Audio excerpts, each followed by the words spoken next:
Guys, আমরা আজকে সরস্বতী পুজো বেরিয়েছি ছবি তুলতে। হ্যাঁ, এই যে দেখুন আমাদের স্ট্যান্ড কোন, দেখুন এই হচ্ছে আমাদের ক্যামেরা স্ট্যান্ড। কারণ আমাদের কেউ নেই, ছবি তুলতে হলে এরকম করে ছবি তুলতে হবে। এরকম আরও টিপসের জন্য আমাদেরকে ফলো করুন। এবং যদি আপনাদের কাছে পয়সা না থাকে, সবার কাছ থেকে 1 টাকা করে নিয়ে দরবারের পার্কে আসবেন, 5 টাকা করে পার পার্সন।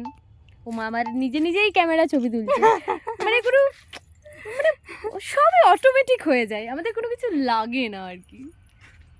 মানে কি বলবো, আমরা দুজন থাকলে যথেষ্ট। ওই যে বয়ফ্রেন্ড, আমরা একে অপরের। বাড়ি থেকে বেরোচ্ছিলাম, মা জিজ্ঞাসা করলো, প্রেম করতে যাচ্ছিস? কাঁটা খায়ে পুরো নুনের ছিটে দিয়ে দিল। মানে বাড়ির লোকও আর ছাড়ছে না, যখন সময় ছিল তখন কেউ পাত্তা দেয়নি। আর এই দামড়া বসে বসে আমাদের আর হচ্ছে না। গাইস, সরস্বতী পুজো ভালো করে কাটান। টাটা। পার্কটা ফাঁকা আছে, প্রেম করতে আসতে পারেন।